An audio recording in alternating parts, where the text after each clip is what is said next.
Welcome to the Real Estate Syndication Show.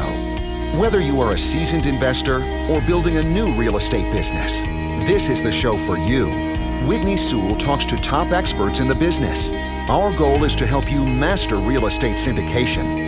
And now your host, Whitney Sewell. The number one reason people struggle to close deals is because they don't have enough money. And that's because they don't have enough passive investors waiting on the sidelines, itching to get in. Is this you? The only way to fix this is to flip the script so that instead of chasing money, money chases you. By flipping the script, other syndicators raise all the money they need in 48 hours or less. How do they do it? They apply the techniques that you'll learn at the virtual Raising Money Summit on October 1st through the 4th. Adam and his team are pulling back the curtains with top syndication experts to share their secrets, systems, processes that empower them to never struggle raising capital ever again. And you can learn this from home while watching online. Are you ready to start learning how to attract millions of dollars for your next real estate deal? Listeners get a special pricing of only $97 by texting Whitney to 55444. That's Whitney to 55444. This is your daily real estate syndication show. I'm your host, Whitney Sewell. Today, our guest is Lee Kiser. Thanks for being on the show, Lee. Thanks, Whitney. Lee is a principal and co-founder of Kiser Group, Chicago's leading multifamily brokerage firm. Kiser Group celebrated its 15th year anniversary earlier this year. Lee has brokered more than $4 billion in multifamily transactions in his career. Lee, thank you so much for your time. Grateful to have you on the show. You are such a big part of this business. You're somebody that everybody that's listening needs to understand how to work with and what your role is, what your job is, because we hopefully we are calling you or somebody in your position at some time soon, right? And working with somebody like yourself, so we can buy a property. So. But welcome again. Give the listeners a little more about who you are and maybe what you do in this business, and let's jump in. Sure. Thanks for having me on. Like you said before, my company started 15 years ago. I've been in the business for 23 years. Have only done multifamily brokerage my whole career. So over 1,000 transactions, and my role is a facilitator. It's a consultant and advisor to both the seller and the buyer. So I'm usually my company or myself. We're hired by an owner of a property to value it, let them know what we anticipate the market value would be, and then we are hired to market that, promote it, collect offers from prospective purchasers. And advise the seller on the feasibility of a sale. Nice. Well, let's jump into that a little bit and just help the listener. I know sometimes also, especially when someone's just getting into the business, the first few conversations with someone like yourself is kind of daunting, right? I'm afraid I'm going to say the wrong thing. I want to build this relationship, and it be a good relationship, but I'm afraid that it won't be taken seriously, or maybe I don't have enough experience. All those things. Maybe you could just speak to that a little bit. If someone's calling you, they're just getting into this business, things you're looking for in that conversation. As a potential buyer, I know you're working with sellers, and I want to talk about that next. But are there things or ways that you could just guide that new potential buyer a little bit in those conversations with someone like yourself? Sure. I think it's important. Be prepared for questions like sources of capital. Meaning it may be the broker may be as bold as to just say, "Do you have enough cash to buy this?" Usually someone a little bit more tactful would ask about the capital you have available for an acquisition and what that would look like. So typically the broker is going to be, if you're new to the business, the broker is going to be asking qualifying questions. And they're basically seeking some insight to your credibility as an investor.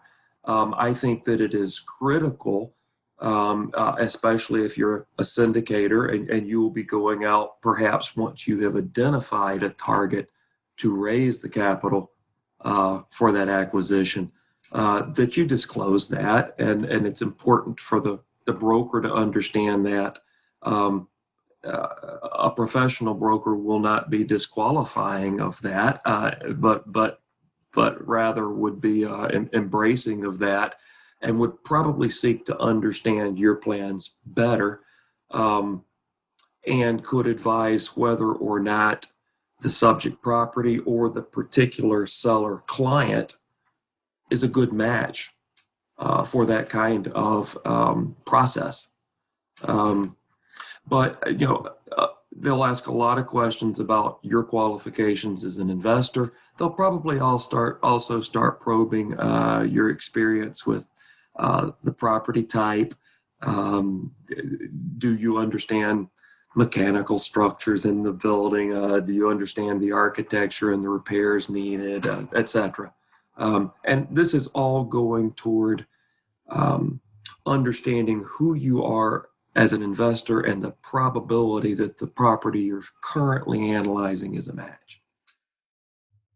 Nice. No, that's and that should be expected for sure, right? I mean that broker or someone like yourself is going to be asking those qualifying questions. Any other questions that individual should be prepared for, and maybe even before there's a deal in mind. Maybe we're just reaching out, to say, hey, Lee, I saw you on LoopNet. You seem like a very active broker and someone I wanted to connect to. What should they be prepared for, even if there's not a specific property in mind, just to begin the relationship?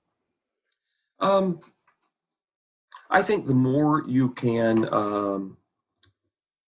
explain to a broker, someone who specializes in the product type you're interested in purchasing, and I think we're talking about multifamily here, the more you can disclose or are comfortable with, depending on the person with whom you're speaking, of course.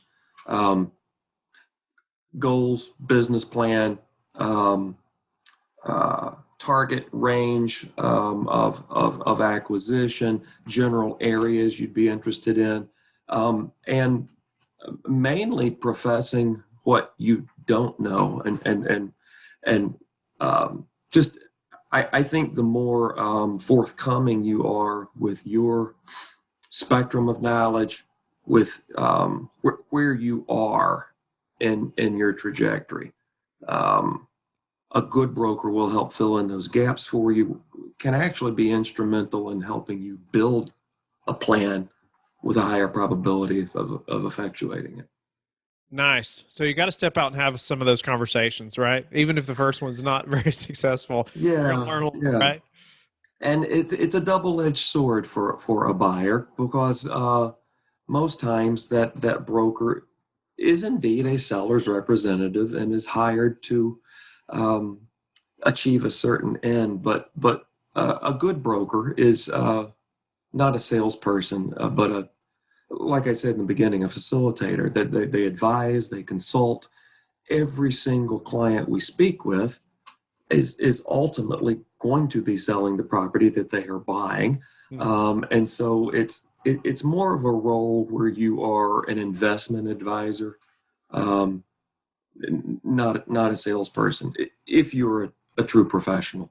So those who have some track record and credibility in my industry can pretty quickly sift through someone who is serious about investing.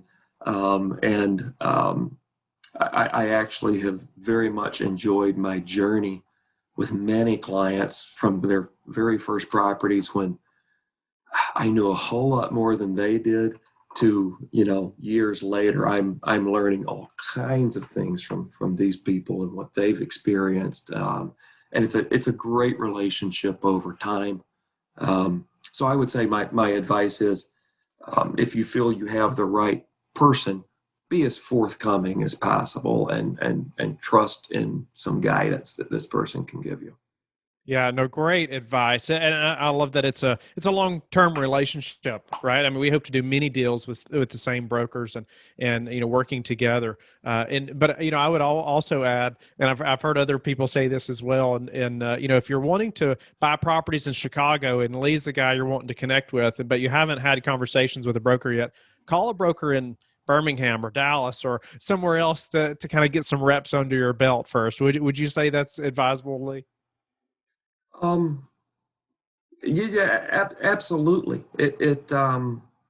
There's nothing. I think a lot of the principles of investment in multifamily are consistent across different markets. Right. Each one has its idiosyncrasies, and you have to adapt to those local um, systems and ways of investing.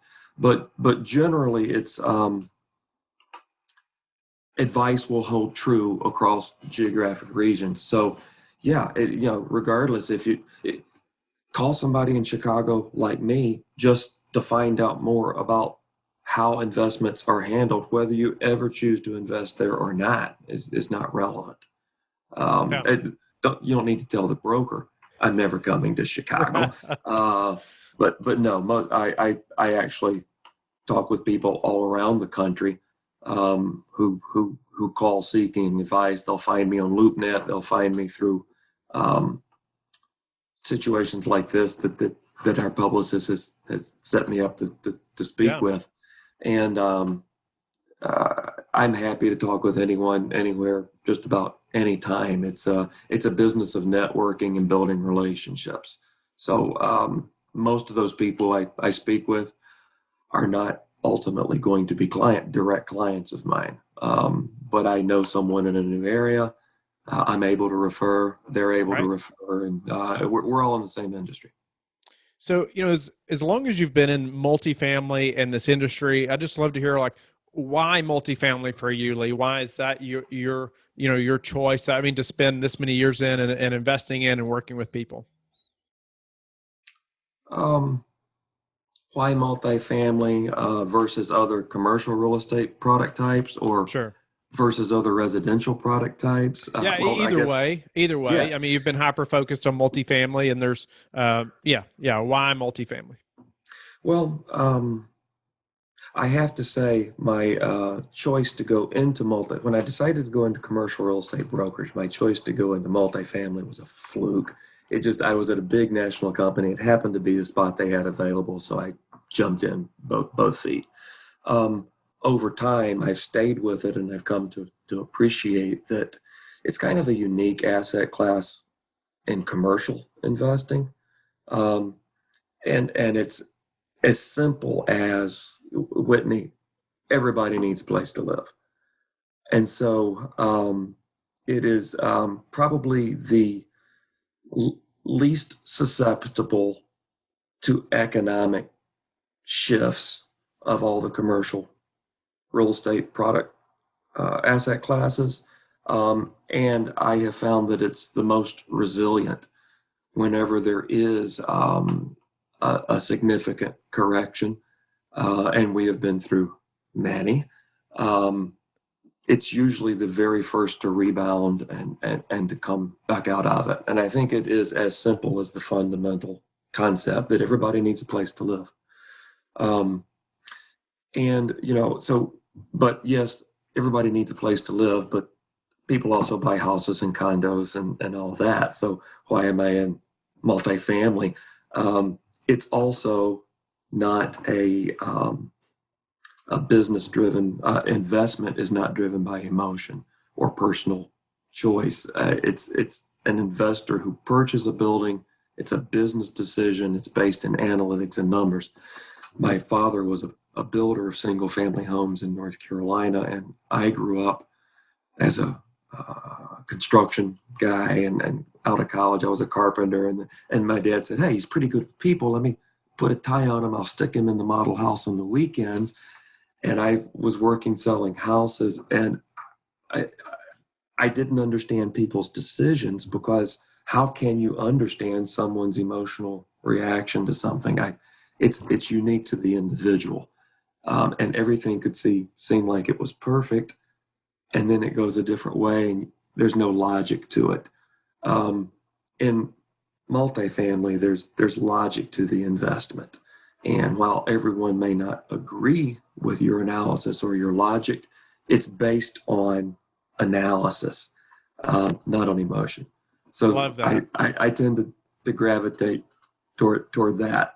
Yeah, I like that thought process too. Yeah, it's hard to understand someone's emotions sometimes, and you can't determine where that came from or when it's going to come, right?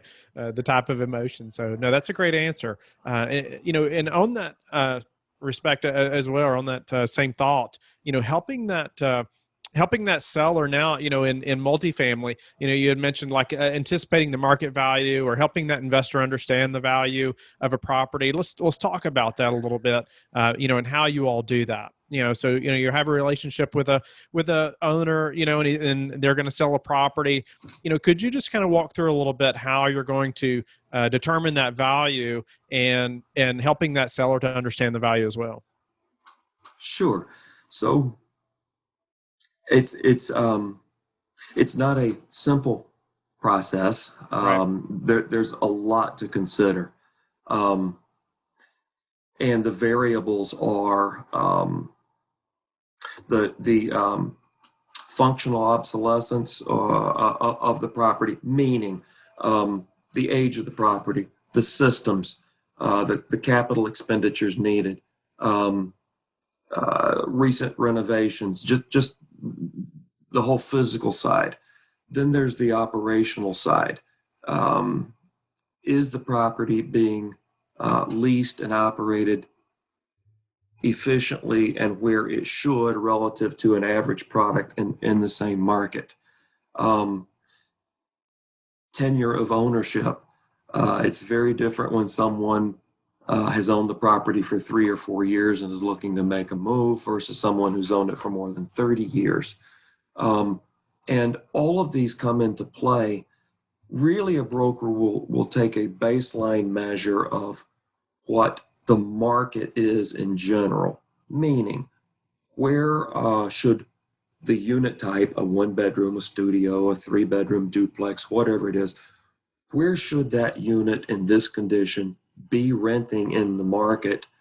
And so we're looking at all kinds of comparable properties to find well-run, well-managed, very average, middle of the road, similar units, and where they are renting across the board. We will also look at average operating expenses for the market in general for buildings similar in size and scope and location as our subject property. We'll then look at the current operations of the subject property and see, are they in line with everything else, or is there a significant delta? And that helps us understand the uniqueness of the individual property. We look at how a new owner would operate that property at its most efficient and maximum level, both on a revenue, from a revenue perspective and an expense perspective. And that picture of where the property ultimately would operate is what affects our valuation more than anything else. And we talk with the owner about the value of that property and why. There are numerous things we'll take into consideration when arriving at this value for our seller, our client. We're always looking at cap rate, and that's a wonderfully horrible parameter for an investor to consider. I wrote an article for Forbes that should be coming out this week on their online thing that talks about the fallacy and harping on cap rate if you're an investor. But it is inevitably a measure that we will use. We look at price per net rentable foot. We're looking at expenses per net rentable foot, net of property taxes. We're looking at cash on cash returns, price per unit, multipliers, everything to try and determine where this property should trade in the open market. And that helps guide us to a value and getting it on the market. It is then our challenge to make sure that our investor clients understand the pricing and valuation and understand where the opportunity is, especially when you have a property that's been owned by the same owner for 36 years. And I have one, a 115 unit property right now in a far southwestern Chicago suburb. It's been owned by the owner for 36 years. Wow. It is not being operated optimally. And so when someone looks at it, the price per unit that we're asking looks in line with comps, but we're at a very low cap rate. And it's because the current operations are so far from optimal that it's a compressed cap rate on its current operations. So we're actually around a 5 cap on the current operations, but doing very little to the property and simply managing it more effectively. They don't even use online services. It's word of mouth marketing. People are still slipping checks through the mail slide at the management office to pay their rent. I mean, this is archaic. So with very simple modernization of their operation, their marketing, their promotion, and a stabilization of this property, we're able to show an investor that within the first year to 18 months of ownership, through that stabilization, it's actually, there's 200 to 250 basis points move in that cap rate. And so, yes, while it may be crazy considering a 5 cap in a 1970s construction far western suburb of Chicago, having a 7.5 to 7.75 cap is actually quite an impressive acquisition. And so that's why I say that's one of the many, many reasons that cap rates aren't really applicable, but we're able to ground that analysis by looking at more physical pricing, like price per unit and price per square foot, to make sure we're in line with where it should trade. I realized I just went off on a tangent. No, it's all right. It's good conversation. It's really good to think about even cap rates compared to a property like that, and what that relationship is, and how much weight you should put on some of those things. But working with a seller like that, is it typical that they're gonna, when you tell them, you evaluate the property and you say, okay, Mr. Seller, this is, what we think the property's worth or what we should list it for. Are they shocked, like at the, at what you think you can get for it, or is it like, oh, wait a minute, Lee, we think it's worth double that? What's the typical thought process that they're having? The typical process is that the owner always thinks it's worth more than what you're telling them, and the buyer always thinks it's worth less than what you're telling them. I guess if there weren't that differential, that there would not be a market for brokers. Right. But I would say that there are times, rare as they are, that there's a bit of disbelief. There's another property in the city of Chicago that we have under contract right now, a 32-year owner, and I never will forget. I walked the property with her a year ago. And I've known this client for 25 years. And we got done, and she took me for pancakes at the Pancake House across the street after the tour. And she said, okay, I know you need to go do your thing, do your numbers, but shot from the hip, what's my building worth? And I just said, shot from the hip. And so in my head, I'm just thinking, where is the fall on the sword number? Right, it's kind of a no-brainer. I know it will trade for at least this. And I said, 10 million is a low threshold. And she just went, you're kidding me. And I didn't know if she meant that was low or that was high. And I'm like, no, it's 10 million threshold. She said, I think you're nuts. I don't think it'll trade for anywhere near that. And so that was a very rare, infrequent reaction. We are under contract right now, significantly higher than that. So she was very pleased with the efforts. But Yes, a lot of people have no idea what the value of their property is. The usual reaction I get is when I would have said 10 million, they'd say, yeah, I wouldn't sell it for that. Unless you can get me 12 million, I'm just not a seller. It's that's the more usual case. We list for sale approximately 18% of the properties we analyze. Nice. Because usually that Wow. big. That's a bunch you're analyzing then. Oh yeah, we're analyzing a bunch, but there's when you become an expert within your field, your opinions are trusted, and if there's a significant disconnect between expectations and your valuation, usually you and the client just decide, okay, then now's not the right time, and hopefully they come back to us when it is right. Lee, with your experience level and just years in this business, what do you predict is going to happen in the real estate market over the next 6 months to a year? Do you encourage people to be more sellers now or buyers, or is that a year from now? What are your thoughts behind that? I think each market has its idiosyncrasies that would sure perhaps alter that perspective. I think there are some areas of the country that are booming so much right now that it's probably a great time to sell. And I'm thinking Austin and Nashville and some cities that are just kind of doing this from a multifamily standpoint. I think most parts of the country, though, that are much more consistent and stable, and I would put most Midwestern markets in that category. I don't think that there's a 6 or 12 month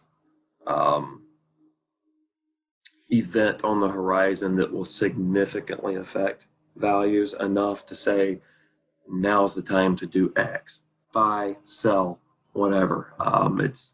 It's pretty much a consistent industry. The only thing I would have concern about is interest rates. And I think that I know, as you do, Whitney, that we're in a record period of time, the length of time that interest rates have been abnormally low. I do not think that sustains, and I think that will have the potential.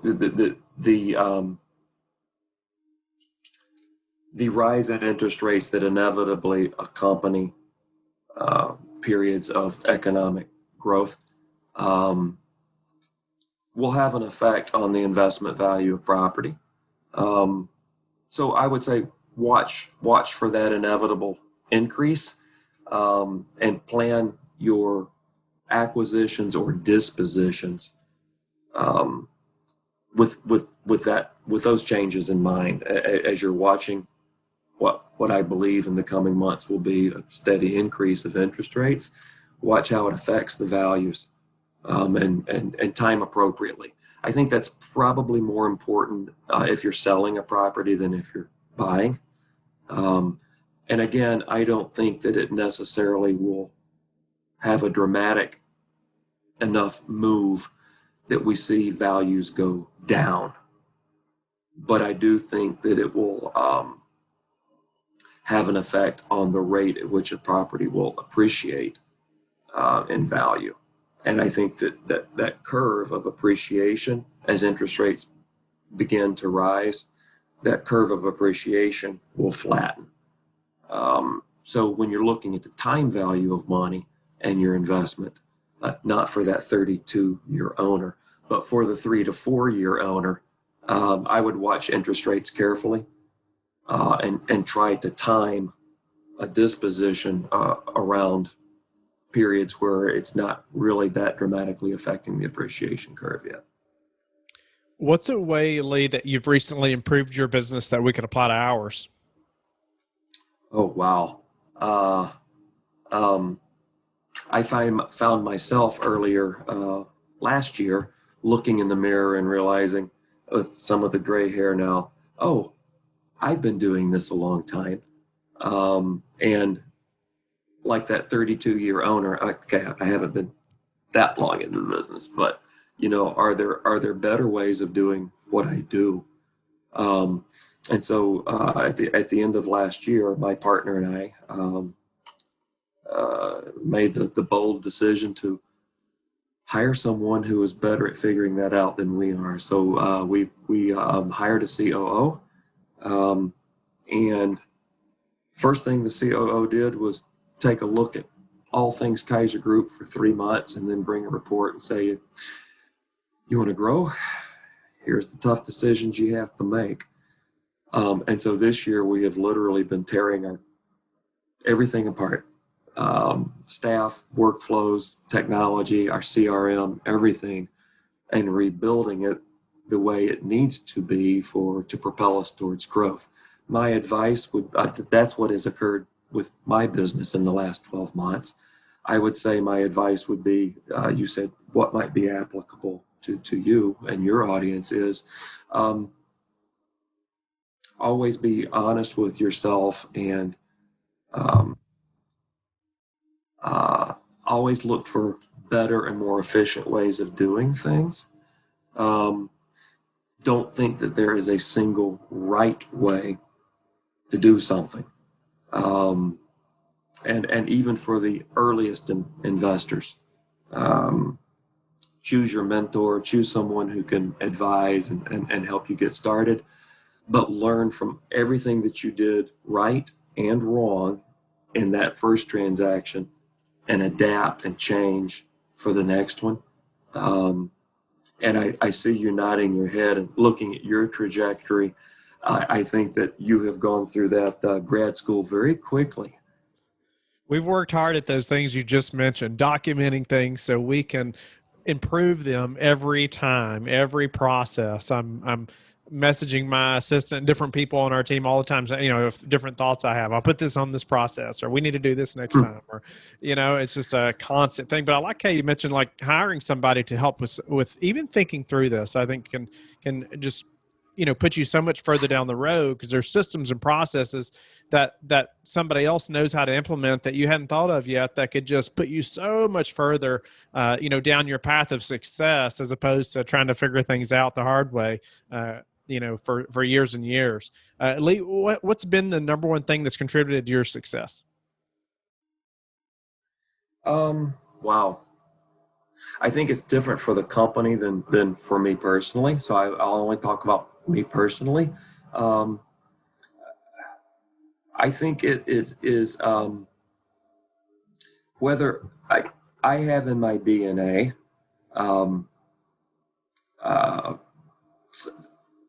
something that makes sure that when I am representing someone as their agent, and if you look up Webster's definition of agent, that's what I subscribe to. It's stepping into someone's shoes to be their representative. I take that very seriously, and I think it's learning their business, learning to look at their investment and their world through their eyes, rather than focusing on the size of the deal, the amount of the commission, and how do I get it closed.